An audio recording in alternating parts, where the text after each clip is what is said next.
Hey everyone, my name's Iesha. The piece I'm going to be doing is called Behold, and this is specifically for my daughter. She's 4 years old, and I wrote a poem for her. It goes, it ties into, well, it's specifically for her, but it also ties into my faith and how it's grown into something just magnificent.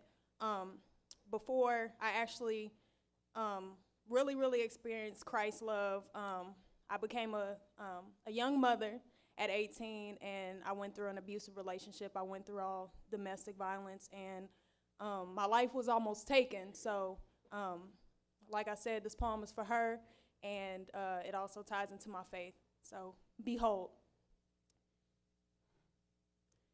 And the angel said to her, "Do not worry, for God has been gracious to you. Even in the midst of my obscure and shifted view, life was decided to be given to me. I remember the first time I heard your heartbeat, a seed implanted inside of me, a seed given to me the responsibility to water, to nourish, to protect, and to defend. This was the beginning, from beginning to end, the beginning of the end of the old me, the beginning of the new life, which was given to me. See, when I first heard about you, I had no idea what I was going to do. I was prematurely being called into motherhood, a lifestyle full of greatness, surprises some days and holy horror the next, full of stories I had only heard of but not yet understood, yet I accepted the challenge. It all started with a heartbeat that would develop fingers, hands, and feet.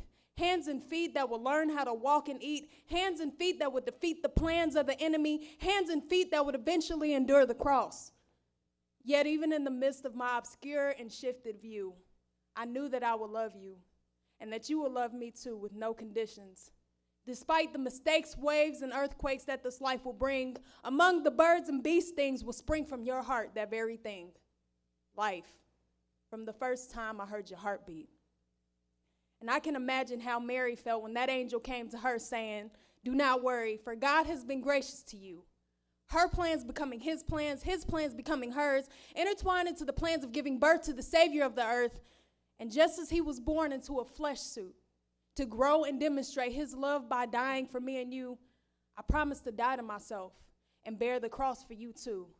And who knew that away in a manger would come such power, majesty, and grace through the little face of my Savior, whose face I am able to face to face through your eyes, through the sunshine of your smile. Like the warmth of a fire is your laugh, and I thank him for entrusting an imperfect and broken woman with the life he gave, because through his birth and through yours, my life was saved from a shallow grave filled with late nights and early mornings, broken promises, broken hearts, shattered dreams, and tattered thoughts.